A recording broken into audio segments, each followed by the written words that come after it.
All right, what is going on, guys? What is happening? I am just waiting for my guest to arrive, join the room. In the meantime, I thought I'd just play some tunes. So, what is this? Shaman Eyes. This is a song that I can commercially use for free. I've got my green tea here. So, let's start. Oh, there we go. Here we go. All right, my guest has now joined the mix. Hello, welcome. Thank you. Thank you for joining the stream. Thank you. Thank you so much for having me. It's great to be here. I just had some music playing on in the background. Um, I thought I'd just get the vibes going. I love it.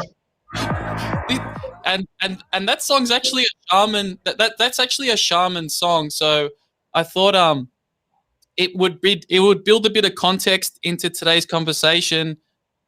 Sorry to kind of put you on the fly, but do you mind explaining like your background to people at home? Cordell? Yeah, sure. First of all, my name is Cordell Jacks, and I've spent most of my career in social innovation, worked in international development and social finance, but I've also spent a great deal of my adult life working on dream work practices. And dream work practices are really learning how to connect with our dream time, learning how to utilize our dreams at night to really improve our waking life.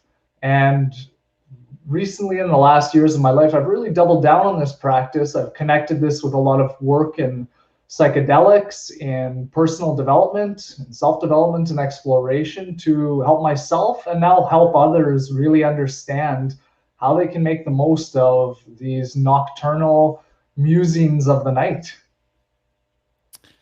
I think there's a lot to unpack, and there's a lot of information that I want to go over. So, why is it so important that we have a dream coach? Or yeah, what's the importance of being able to dream well? Yeah, well, really, our dreams are kind of like an interface between our conscious mind and our subconscious mind. And why that's really important is because 95% of the decisions we make and the habits we have are unconscious to us. They are habitual, they're underneath the surface. And so, if our lives are dictated by actions and decisions that are mostly unconscious to us, and we want to change parts of our life, then we need access to our subconscious mind. We need access to what's lying beneath the surface. And, as a human species, our superpower is that we are storytellers. We are our stories. And what that means is we can create fabulously beautiful stories for our life, but as well, when things aren't going the way that we want them to, or we want to live into a greater potential for ourselves, that means we need to rejigger our stories. We need to adjust them. And sometimes our stories, unbeknownst to us, are really made of a lot of our limiting beliefs. These things that we've picked up over our lives, experiences, maybe traumas, whatever it may be, just going through life day to day, we pick up experiences that give us limiting beliefs. That can go anywhere from, I don't deserve this, or, scarcity mindsets around money or health or relationships, and all of these things limit the potential that we can live into. So when we want to change any of these stories, we need to get down into the root beliefs that actually nurture and create these stories for us. And if we want to shift them, one of the best ways to do that is by looking to our dream time, by looking to this often overlooked aspect of our lives, these 2 hours that we spend dreaming every night, and look for what messages, what meanings want to come to us in the service of our growth. What stories are actually limiting to us? How can we look at different opportunities and choices to shift these stories and then ultimately enable them, live them into waking life? And so dreams are like an internal guidance system. And so a lot of the work dream coaches teach people, one, how to remember their dreams, two, how to start working with these images of the night. What do you do with them? And once you can remember your dreams, and once you start remembering them, how do you interpret them? How do you make meaning of the messages that are coming? And then ultimately, how do you start making greater choices for your life based on these messages? Wow. Okay. It sounds just for my mind to understand. Is there any practical examples that you have of working with clients or working with people? How you were able to tap into that subconscious? Do you have any practical examples? Yeah, quite a few. A big part of my work is I have a lot of people who come to me with dreams that have really emotionally stirred them. They've woken up sometimes from a nightmare, and I'm sure you had a nightmare in your life. You know how emotionally stirring that can be. You wake up, overwhelmed, feeling fear, feeling anxiety, whatever it might be, and they don't know what to do with that experience. And so they come to me and say, "Hey, can you help me try and make some sense of this experience?" And in these sessions, I call them dream interpretation sessions, but it's a really bad word for what I do because I don't interpret anything. I don't believe anyone can interpret your dreams but you. I just help ask a lot of questions that you may not be asking yourself. And when I ask questions to people about these experiences, oftentimes what we find is that right underneath our noses is a blind spot, is a limiting belief that we haven't been noticing. And just by looking at an aspect of our life, let's say it's something to do with relationships. I keep dating the woman or I keep dating the guy that is wrong for me. Why do I keep making these same decisions? And usually what we find by playing with the dream, and really it is a form of play, is that our dreams, when we take on the roles of other characters in our dreams, when we look at the scenes and contexts and settings of our dreams, are trying to point again to a story or limiting belief. So a great example is a client I had recently who came to me with a nightmare, said, this is really affecting me. I've actually had this nightmare a couple of times, a recurring nightmare. And when we started to unpack it and play with it, what we saw was that, I ejected myself out of the dream. I woke up because I didn't know what to do in this situation. And it's very similar to waking life. Anytime I find myself in a situation where I'm triggered this way, I just freeze. I go into fight or Right. flight, freeze mode. And so we play with the dream and we say, okay, what else might the dream be giving you options? Let's do some imaginative play here. And if you were fully lucid, if you were able to be fully conscious in the dream, what would you do differently? And just the act of often playing with the dreams and imagining different solutions empowers the dreamer to look at different choices and options they can make in their waking life when they're triggered in the same way. And so really dream work is also just a form of imaginative play. How do we exercise our imaginations to a greater extent so that we can live with more empowered choices in our day-to-day waking lives? Yeah, absolutely. And I just wanted to reflect back on one dream that I had. I feel like my dreams. I feel like I'm trying to control the situation too much, and I heard something somewhere saying that there was, I can't remember who said it, but they said that in your dreams you should just allow everything to be to a certain extent. I don't know. I could be wrong on this. I'd like to get your opinion on that. Like, I'm trying to control too much in my dreams. I'm trying to make things happen all the time. And what's your opinion? What's your take on that? Yeah, so it's a great question. There's kind of a number of different schools of thought on this. All around the world, different lineages, different peoples have different beliefs about dreaming. For a large number of lineages, people just say, let the dreams happen. See what messages your unconscious or the collective unconscious or source or your higher self, however you want to frame it to yourself, let those messages come to you, listen, and then try and work with them, try and interpret them. And that's a great thing for most people to do.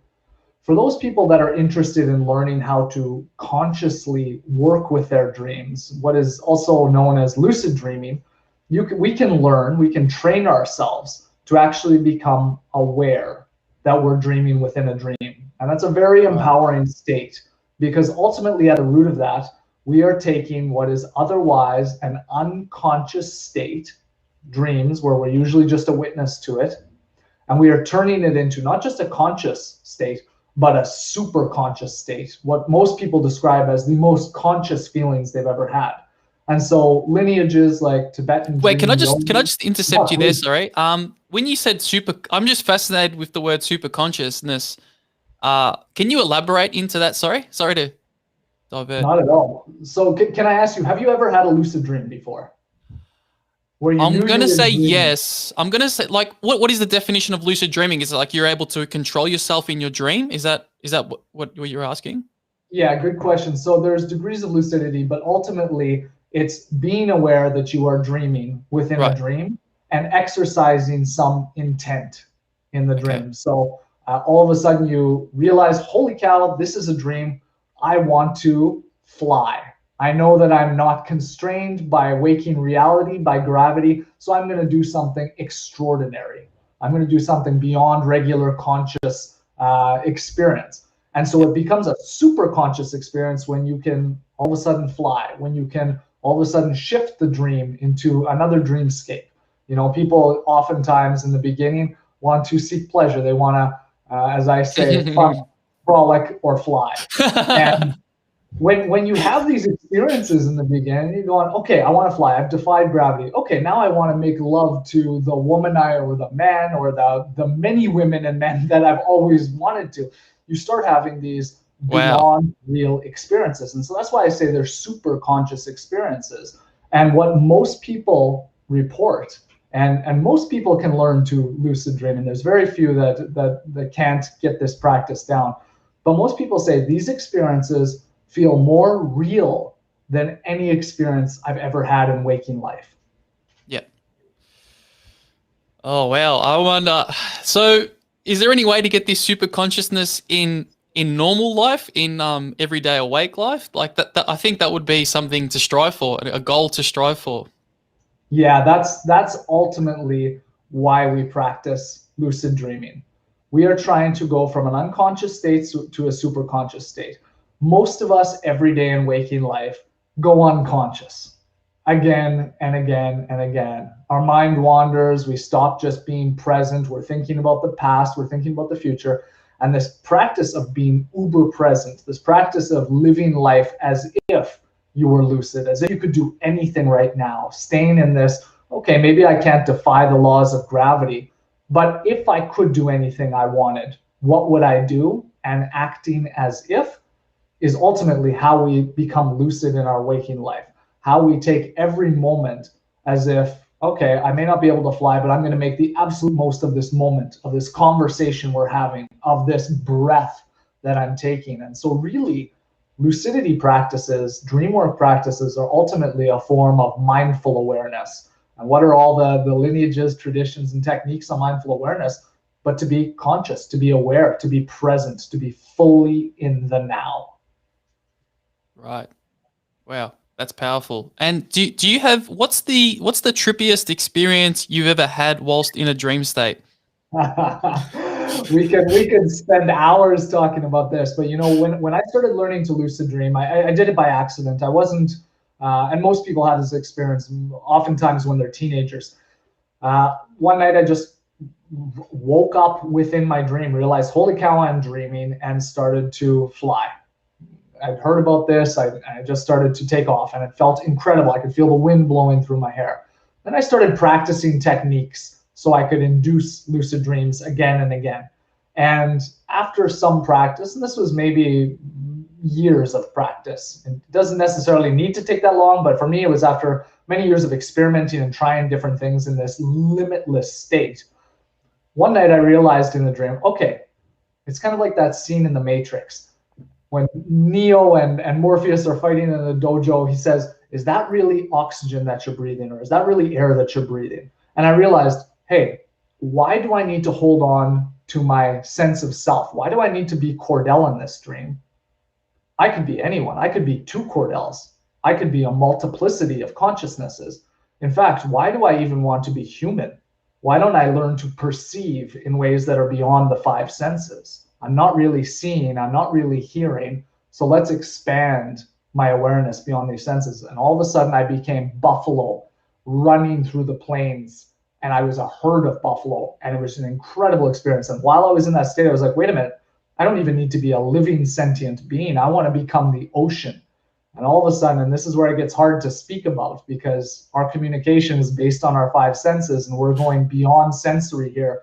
I became the ocean. And it was just this infinite state. And then as I was there, I was like, Why not become the universe? And so from there, I can't explain anything to you other than it was the most incredible energetic state that I awoke from, tears streaming down my face. And that energy stuck with me for weeks. It's still with me. Anytime I think of that experience, it's one of the most incredible experiences of my life. And so having these other than waking conscious experiences just expand your maps, expand your perception, expand your imagination to what it is, for what it is to perceive in different ways. And ultimately, if we want to create greater choices for our life, we got to get out of our habitual ways of perceiving. We got to look at unhabitual ways of seeing the world. Look at different ways, different perspectives. Ultimately, the greater the perspectives, the greater the choice. And when we have more choice, we're less of a victim. And that's what I want for you, for me, for all of us, is to be empowered, to not be victims of life, to victims of relationship, but to be empowered in every moment of every day. Right. I want to kind of pull it back a bit and try and find out a little bit more of you as a person. So you're from Vancouver Island in Canada. Is that correct? I'm originally from central Canada, from Winnipeg, Winterpeg as it's known, but I've been out here on Vancouver Island for several years on the West Coast. West Coast. Okay, and I'm just curious, how did you get involved in this line of work? What was the story behind everything? Yeah, so originally I'm a business guy. I went into finance. I got into social finance and international development and ocean plastics work. But all throughout, when I was about 20, I was dating a woman whose mom happened to be one of the world's foremost dream psychologists. And she started telling me and teaching me about dream work. And so I was fascinated. And throughout these past 20 years, every spare moment, I've read everything I could. I've gone to teachers around the world learning about dream work practices from around the world. And a few years ago, I actually went into an ayahuasca ceremony, a plant medicine ceremony. And for 3 nights straight, I went in there to work on some trauma that I had when I was 11 years old. But for 3 nights straight, I received these visions, which were, hey, start sharing everything you've been learning about dream work. And I kind of thought, well, I'm escaping. I'm trying not to do the hard work of going into these old wounds and experiences. My mind is just trying to think about something else. So I didn't know what to do with these 3 nights of visions. And then about 6 months later, I became lucid in a dream, and I was in front of my 11-year-old self, my inner child, you could say. And in that moment, I just saw this little boy who was afraid, who was, insecure. And I just told him, none of this is your fault. You are loved. Everything is going to be okay. I embraced this little boy, and we just dissolved into each other. And when I awoke, again, tears streaming down my face, it was the most profound healing experience of my life. And everything shifted, my perspectives on everything. And I kind of woke up and went, aha, okay, I've been worked with psychologists. I've gone to plant medicine ceremonies. I've done breath work. I've done all sorts of modalities. I now see that we have ceremony every single night of our lives if we learn how to use it right. That's what I want to share with others. And so ultimately, about 2 years ago, I followed this dream, and I've been coaching others, running courses, doing dream interpretation work, and sharing everything I've been able to learn these past 20 years with others, so that they can take advantage of creativity, healing, role rehearsal, all sorts of things that dreams give us access to. Okay. Is there any specific diet that you recommend, or any nutritional advice that you usually give to your clients? Yeah, so the first one is sleep is the most important thing we can possibly do for our overall health. So dreams aside, get 7 to 8 hours of sleep. The research is in, it's undoubtedly true. When we get 7 to 8 hours of sleep, it's the best thing we can do for our physical, mental, emotional, spiritual health. Yeah. And when we get 7 to 8 hours of sleep, that's when we get the most amount of dreaming. We dream in what's known as REM cycles, the rapid eye movement cycles, that time at night when we are in the deepest sleep, when our body is paralyzed, except for our eyes. That's why they call it rapid eye movement. And we go through cycles of this every 90 minutes or so. The beginning of the night, these cycles are about 5 minutes long. whereas towards the 7th or 8th hour of sleep, we get 20 minutes of dream cycles. That's why most people can remember their dreams just before they wake up. It's the biggest amount of dream, the most impactful, the biggest, the most in depth. And so getting 7 to 8 hours of sleep ultimately means you get more dream time and you can make more out of your dreams. The other pieces I would say is, there's certain things to get better sleep, which is, sleep in a cool, dark room. Keep it dark, keep it cool. Our bodies regulate and recuperate better. Unfortunately, marijuana, alcohol, these things can definitively diminish our dreams. So I'm not saying don't drink, don't use marijuana, but know that they have an impact. And for those of us that have learned the fantastic utility of dreams, it's a conscious decision of when to have a drink or when to have a joint, because ultimately that takes away, there's sacrifice in doing that. And so the other piece is really just to try and get to sleep at the same time every night. We are a habitual creature. And if you start to say, okay, you can't do it every night, obviously, but 10 p.m., 11 p.m., whatever it is, this is my bedtime. I'm going to try and wind down. I'm going to try and clear my head before bed, let go of the energy and the emotional processing of the day, not worry about tomorrow. I'll pick all that stuff up again when I wake up in the morning. Now's my time to clear my antenna, become centered, be open and receptive to the dreams that are going to come. And ultimately, dream work is a super, super playful process. You get to have bookends on your day. You go to sleep going, I want to dream. I want to have these fantastical experiences. And you wake up trying to recall your dreams, looking at your dreams, remembering all these fantastical experiences. And so starting and ending your days playfully like this is a great way to set the tone for your days. Is it possible to, let's say you're learning a skill, let's say you're learning how to paint, fish, or hike, or some sort of skill, are you able to recall that in your dream and actively work on it? Yeah, so I used to use lucid dreams quite a bit for my professional career. I'd have to give a lot of public presentations. And although, I'm pretty comfortable in presenting, there would be times where it would be a high stakes, high pressure presentation. And so in the week leading up to that presentation, I would intend to have a lucid dream about that presentation. I would intend before going to bed to practice my speech in that dream. And so by the time I actually had to give that speech in waking life, I had done it a number of times in a virtual reality, a fully embodied virtual experience in my dream. And it felt second nature. It was not a question of if I could do it well. I'd already done it well. Now it was how well could I do it? What was the outcome? How did you go? Yeah, pretty fantastic. And interestingly enough, there's a lot of Olympic athletes who have come onto this. We all know visualization is a great process for sports, for anything we want to do. And so dreaming is like working with your dreams in this way, especially lucid dreaming, is like entering a virtual reality machine. It's deeply embodied. We can practice if you're a high diver, practice your flips and routines in the dreams. Feel every muscle, feel every movement. If you're skiing down a mountain, see every mogul or see every flag, whatever it might be.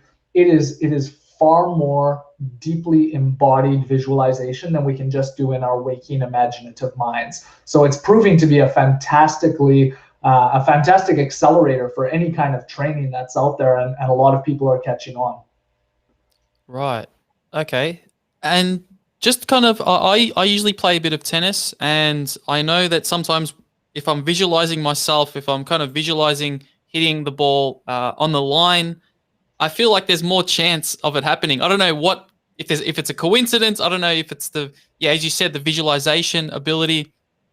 But I do believe in it. It is definitely very powerful.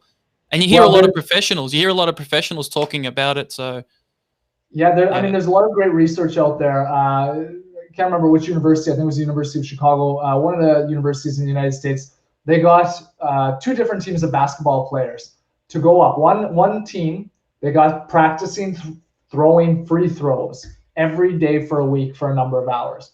They got another team to just visualize throwing free throws for the same amount of time every week. The team that actually visualized did better.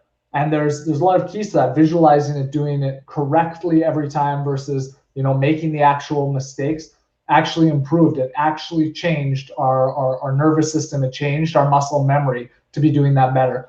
Lucid dreaming is just a fantastic accelerant to that, to practice whatever you want to do. And there's so many cases of Albert Einstein, Gandhi, Salvador Dali, musicians from around the world who start to use their dream time to enable their creativity, to open up their perception, to think non-linearly, non-rationally about whatever the challenge they're working on is. And it's ultimately shifted humanity. It's shifted civilization as we know it.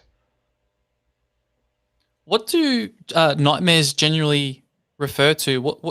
Are there any? I know it's probably a complicated question to answer, but from a general sense, what do nightmares mean? Yeah, so I like to first of all say that there's no such thing as a bad dream. Now, a lot of people may balk at that and say, "Well, you've never woken up from a dream sweating, crying, screaming." Oh, I have for sure. The question is the perspective we take on it. So nightmare usually is pointing towards some story, some way of perceiving life around us that is no longer serving us. And so if you are, a nightmare is like, again, this inner guidance system. Your higher self, your subconscious mind is trying to show you something. You may not remember your dreams every night, but you always remember a nightmare. And so nightmares are this way of your inner mind searing a dream into you, emotionally searing this into your mind, saying, don't forget this, there's something you need to look at here. And so interestingly enough, 90% of nightmare cases, there are some exceptions with PTSD and other trauma-related experiences, but 90% of nightmares, when worked with a therapist, a coach, a psychologist, anyone, often lead to insights about an underlying unresolved issue in someone's life.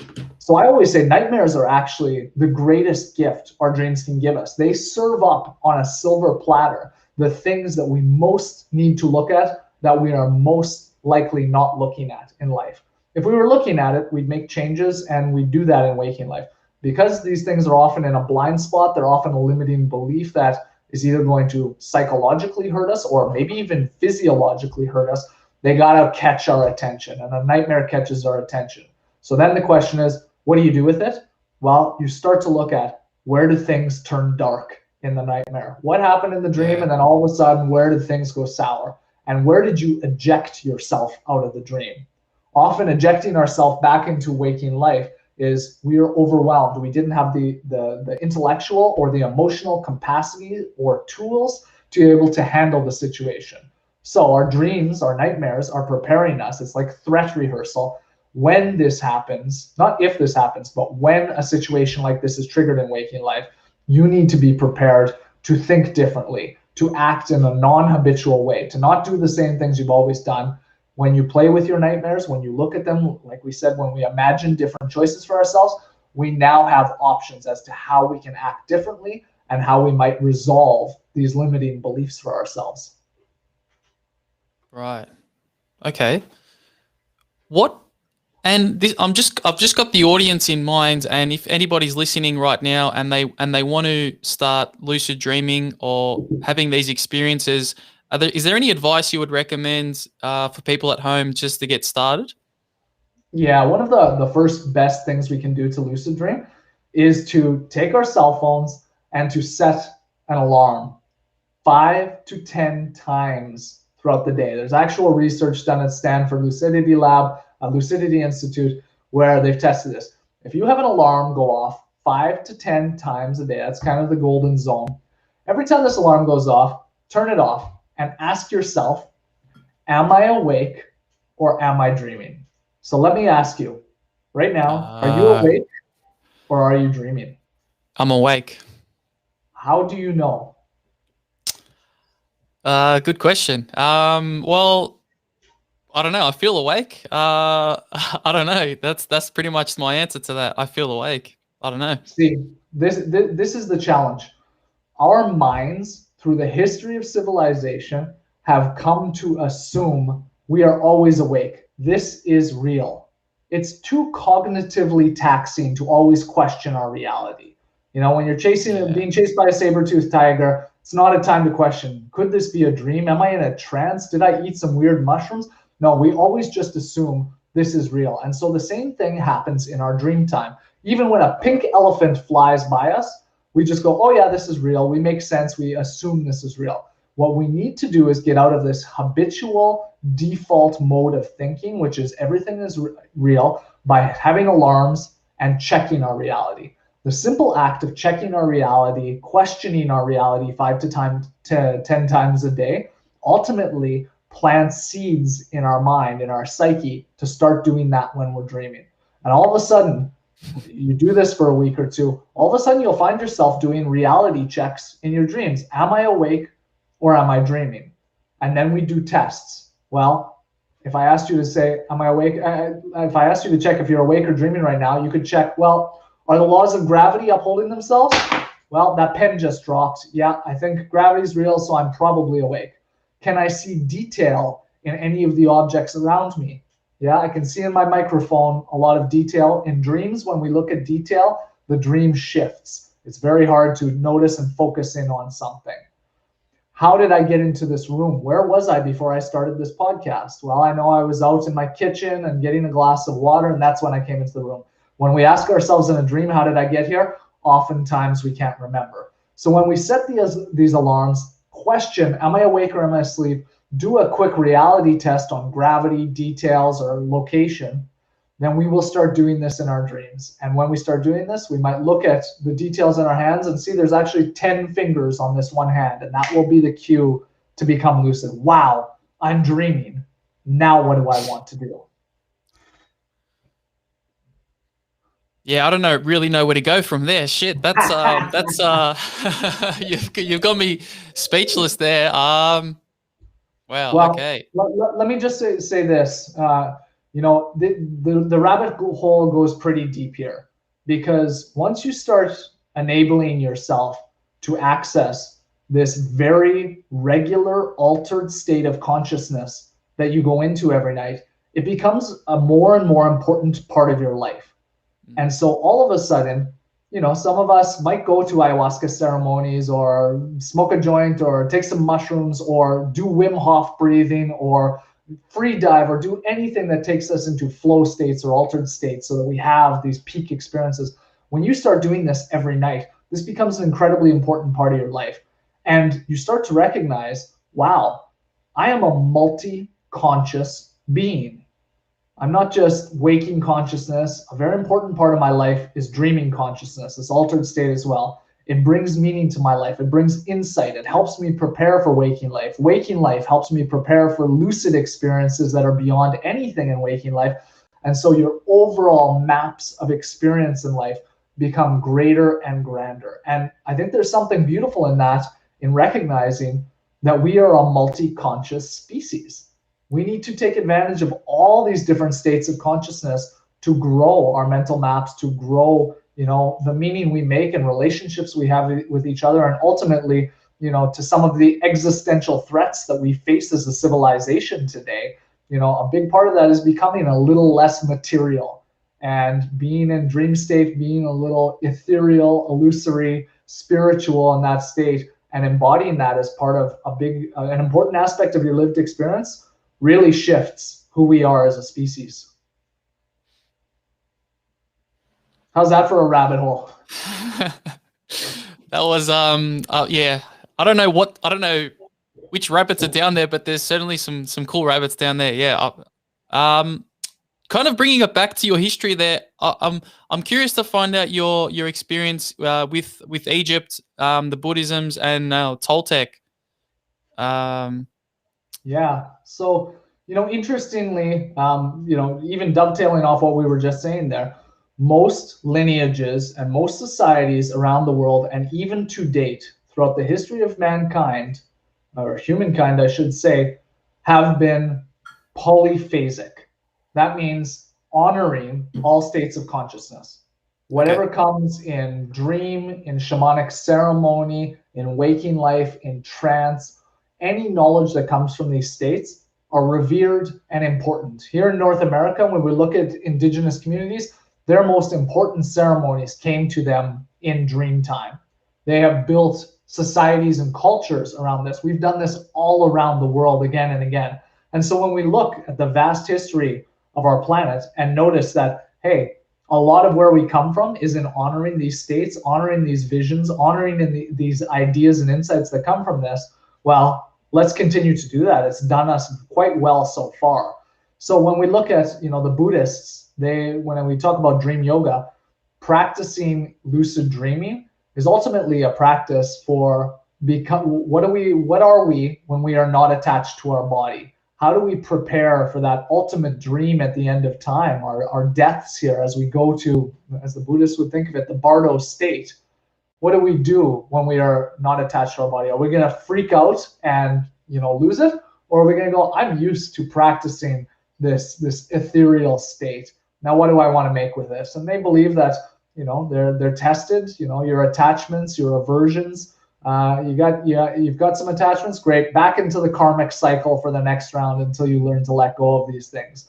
And in dreaming, just like the story I shared with you, let go of perception the way you perceive it. Let go of these eyes that you see from, these ears, this Cordell body that you have. Let go of that and see where you can go not attached. And ultimately, most wisdom traditions, it's all about non-attachment. So it's a great practice ground for what they believe is the next chapter after these waking days. Yeah. Yeah. And you mentioned something on your website. I'd like to, if you can, elaborate on this information. So ways to push and play with the mind through mindfulness training, Vipassana meditation, extreme and endurance sports, fasting, and breath work. Do you mind elaborating on that statement, please? Yeah, sure. So these are all things that were part of my toolkit. I used to be an Ironman triathlete, an ultra endurance runner, and a lot of those practices were mindful practices. Wim Hof breathing, Vipassana, sitting for 10 days in meditation, just being aware of your body, your mind chatter. Same thing in an Ironman. When you get to running 26 miles or 42K, your mind starts out as your friend and then becomes your enemy. Oh, I shouldn't do this. I should quit. I'm in lots of pain. And you need to learn to embrace that mental chatter. You need to become present in the moment, not worry about how I'm going to feel a kilometer down the road, not worry about what's there, but just being super, super present. So I always say that, lucid dreaming or dream work practices is just a way of really practicing this. When we do these alarm checks throughout the day, okay, am I awake or am I asleep? Well, I do a reality check. I seem to be awake, and I'm going to act as if I'm lucid. I'm going to be fully present and aware. That's a great practice. The more we do that, the more that becomes habituated for us. And so practices that I used to get into, I didn't know I was chasing flow states. I didn't know I was chasing higher states of consciousness. I was chasing maybe endorphins. I was chasing egoic needs of wanting to finish an Ironman. These things, but all of them were teaching tools for me to understand, okay, my body is my friend until it hurts. My mind is my friend until it turns against me. My motivation, my spirit, my connection beyond that is something I can go deeper and deeper into to override all these functions. And dream work is just the same. As you start to work with your dreams, you realize, I'm dreaming. Everything here is an illusion. Well, most wisdom traditions offer the same thing. When we learn to see all of this as an illusion, not in a nihilistic way, not that it's meaningless, but that I don't need to be attached. This is illusory. Mind is universe, and my mental chatter, my affirmations, the way I respond and react to the things going on matters, and yet it doesn't matter. It gives you an empowered state to play, to create, to just empoweredly walk through your days again and again. Wow. You touched on an Ironman experience. I'm just curious about that experience that you had. Do you mind sharing that time in your life? Sure, yeah. So I was an endurance athlete. I played all the sports, and I really got into endurance athleticism for a number of years. And then at one point, I was out for a 6-hour run one day, and I had a pain in my knee. And turned out, I had to have a surgery. I had multiple surgeries. And I was in bed for 9 months after 5 surgeries, and they were all unsuccessful. And to this date, I still can't run. But do you think that was the result of the 6 hour run, or was it something else? I don't know.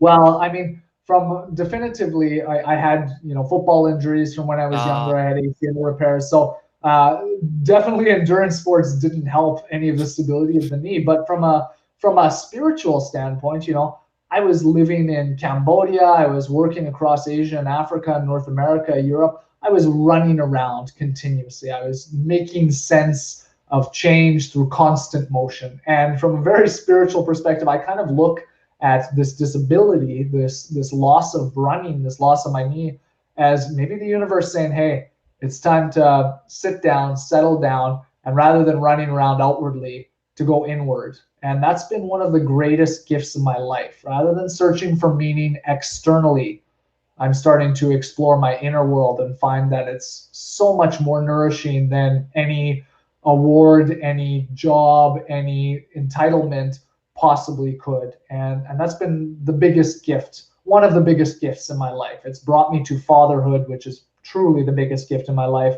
It's brought me to these contemplative practices, and it's brought me to a place where, for humbly the little that I know, I'm able to have a really positive effect in helping people explore, themselves, explore past their limiting beliefs, open themselves up to wider states of consciousness and wider ways of being. So I'm grateful for that. Wow. That was an impressive story. What? Can I share one more piece on that? Sure.